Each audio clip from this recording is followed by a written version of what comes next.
Bon, d'abord, merci à tous et de nous avoir fait confiance pendant ces années qui ont été un petit peu difficiles. Monsieur Lemou a dit que pendant une année, nous avions une année sabbatique.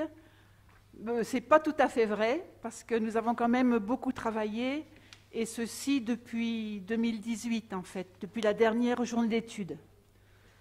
Donc, c'est la 4e journée d'études qui s'ouvre aujourd'hui. Le thème en est « Les abbayes cisterciennes du Rouergue et leur domaine de la Révolution à nos jours ». Nous avons commencé donc le cycle en 2014 avec l'âge d'or, puis en 2016 avec le temps des crises. En 2018, c'était les derniers feux, et donc c'est notre dernier volet cette année qui s'ouvre, que nous devions donc inaugurer l'année dernière, en septembre 2020. Voilà, donc nous sommes très heureux d'être là aujourd'hui et de pouvoir enfin clore ces journées d'études. Nous remercions beaucoup tous les conférenciers qui ont beaucoup travaillé donc pour la journée d'études aujourd'hui et pour réaliser le numéro de Sauvegarde du Rouergue que nous éditons en partenariat avec Sauvegarde du Rouergue, qui est un numéro double qui reprend dans une première partie le compte rendu des conférences qui vont être données aujourd'hui, et dans une deuxième partie, ce sera l'exposé de l'exposition, en fait le catalogue de l'exposition qui sera ouverte ce soir, après 17h, je pense, qui sera inaugurée ce soir, et qui sera ouverte pendant 15 jours, du 13 au 27 juin, tous les jours de 10h à 17h le soir. Voilà, les conférences vont être enregistrées. Je vais vous passer Thomas qui va vous expliquer comment vont être enregistrées les conférences. Alors bonjour à tous, merci d'être venus si nombreux. On est content de pouvoir enfin se retrouver. Et c'est notre premier événement pour quand même certains d'entre nous depuis le déconfinement. On a limité les inscriptions et on avait plus de demandes que la capacité d'accueil. Donc on a voulu dès le départ pouvoir diffuser ces interventions sur Internet. Donc normalement, de l'autre côté de vos écrans, vous nous entendez. Et on espère, on a un peu bricolé, on espère que ça sera audible pour vous. Dans tous les cas, le conseil départemental a mis à disposition donc des techniciens pour enregistrer les communications et elles seront disponibles sur le site de Cisterciens en Rouergue et sur le site des archives départementales, donc prochainement. Il y aura une trace de ces journées. Je vais laisser la parole à M. Venturini, qui nous accueille en tant que directeur des archives et qui nous a accompagnés dans la réalisation une nouvelle fois de cette journée d'études.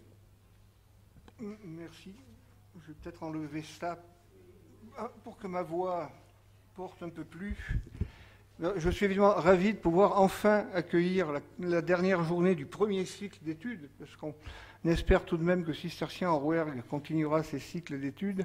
On clôt le premier, donc sur 4, qui a eu lieu effectivement sur 4 journées. La dernière journée a été un peu retardée, très légèrement retardée. Alors, l'avantage et les avantages, c'est qu'effectivement, nos souvenirs de rédaction des communications remontent à 2020. L'avantage pour moi, dirais-je égoïstement, c'est que ça coïncide finalement avec la fin prochaine de mes fonctions de directeur des archives de l'Aveyron, puisque donc je serai à la retraite le 2 septembre à minuit ou le 3 septembre à 0h, comme vous préférez. Et donc jusque-là, donc je peux encore... Donc, comme d'habitude, nous avons collaboré, les archives départementales, le service com, l'informatique, etc., les services du conseil départemental intéressés à cela, avec Cisterciens en Rouergue pour monter la journée et l'exposition. Donc, l'exposition, je ne déflore rien, mais donc on l'inaugure ce soir, elle l'ouvre officiellement demain. Donc, on en reparlera. Donc on a travaillé, effectivement, on avait commencé à travailler en 2020 tout de même, d'un moment où on avait un espoir qu'au printemps, etc., les choses fussent revenues à la normale. Donc on a repris, en fait, beaucoup de choses étaient calées. Et donc, cette année, finalement, on a achevé, on a pu achever. Et je remercie donc tout particulièrement, parce que moi, j'ai travaillé essentiellement comme contributeur pour les communications, les panneaux, etc. Mais je remercie pour son implication dans la logistique, les négociations avec les autres services, etc. Mon adjointe Annelise Delouvrier, qui est dans la salle et qui peut lever le bras tout de même. Voilà. Et qui mérite bien d'être salué pour son implication, qui remonte, si je ne dis pas de bêtises, à la deuxième journée, non, à l'exposition de 2016. Puisqu'en 2014, on n'avait rien fait de marquant. Enfin, il y avait eu les communications à Bonnekombe, mais les archives n'avaient rien. Alors qu'à partir de 2016, tout de même, on s'est impliqué, et il y avait eu l'exposition sur les manuscrits cisterciens. Voilà, donc je vous souhaite une excellente journée, et puis après, quand vous voudrez, une excellente visite de l'exposition qui vous permettra de voir, revoir, pas réentendre, parce que je ne pense pas qu'on ait d'enregistrement dans l'expo, mais tout ce qui aura été dit. Et donc désormais, nous disposons tout de même en Aveyron, alors c'est vrai qu'on a déjà dit à plusieurs reprises au fil des années que l'Aveyron était tout de même un département remarquable, où le Rouergue était une province remarquable, par la densité de ces établissements cisterciens. Ben oui, nous disposons maintenant tout de même d'un corpus d'études renouvelé, voire, puisque nos grands anciens qui sont célébrés dans l'exposition, ça remonte tout de même à avant la guerre de 40, quoi, hein. Et les études cisterciennes ont repris, en particulier à ma gauche Thomas Poirot, mais il y a d'autres jeunes historiens qui se sont repenchés sur l'ordre de Cîteaux. Et donc, du coup, l'Aveyron est comment on dirait, in the move, voilà. Donc, nous sommes tout à fait là où il faut, quand il faut.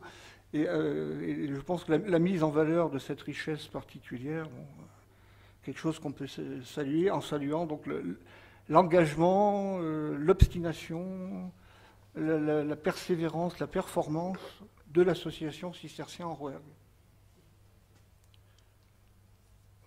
Merci.